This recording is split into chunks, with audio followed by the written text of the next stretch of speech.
Beloved, I'm Dolores Carpenter, and this is your Heritage Moment 30 Christian Education.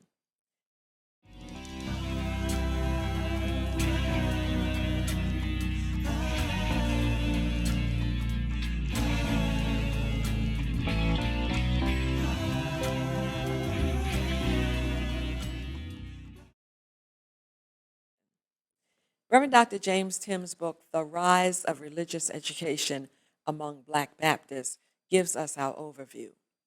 Let's start with the Church of England Society for the Propagation of the Gospel in Foreign Parts. It attempted to educate black men for membership in the Christian church. As early as 1704, Elias New opened a school in New York City, and by 1705, Reverend Samuel Thomas could document 1,000 slaves belonging to the Church of England. St. Philip's Church in Charleston, South Carolina, annually sent out 20 young Negroes well instructed in the English language and the Christian faith. The Society of Friends, commonly known as Quakers, showed an early interest in the religious instruction of Negroes. The Presbyterians sent Reverend Samuel Davies to Hanover, Virginia, where he reported 300 Negroes attending his ministry. He baptized 100 of them and taught them to read and spell. He secured Bibles and Watts hymns and psalms for them. In 1800, the General Assembly of the Presbyterian Church of Philadelphia commanded the instruction of Negroes in various parts of the country.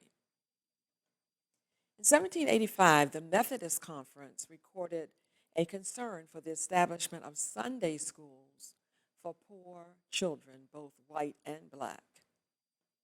The educational success of the Methodists was found in the printing and distribution of books, tracts, sermons, and other literature.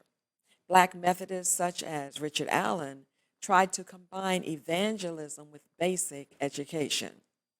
By 1834, the American Baptist Home Mission Society proved to be vitally important for furthering black religious education.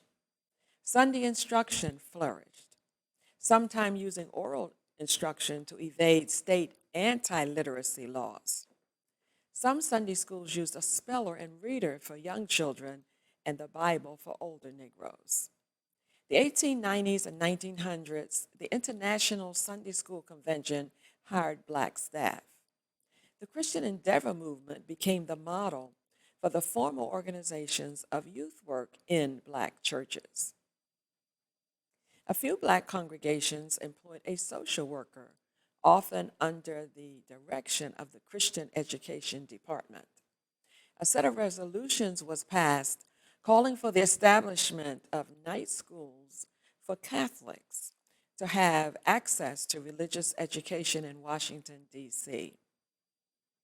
Black colleges usually included Sunday schools that reached youth who could not qualify for higher academic programs.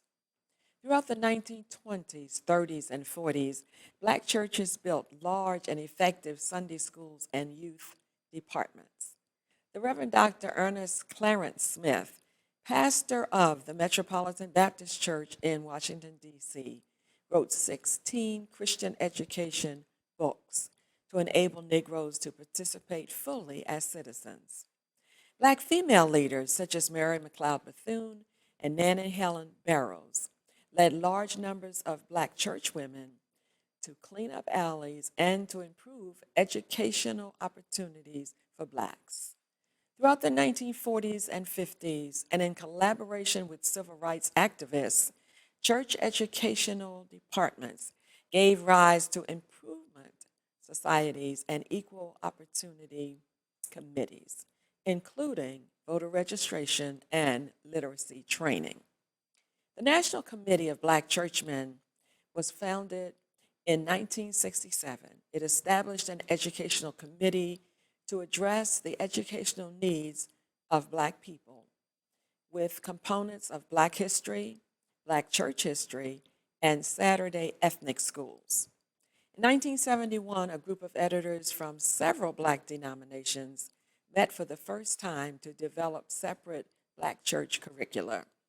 The Reverend Dr. Olivia Pearl Stokes was the first person in the United States to receive a PhD in religious education. In the 1980s, Black-owned publishing houses like Urban Ministries and African American Images began to market religious education materials especially designed for African Americans. Some of these highlighted the presence of Blacks in the Bible. The writings of Black Christian educators, such as Ella Mitchell, Yvonne Delk, Joseph Crockett, Ann Wimberly, Fred Harris, and myself, continue to inform African American religious education. African Americans are a noble people, anointed by God to teach the faith and to nurture it. Remember, don't worship without your heritage moment.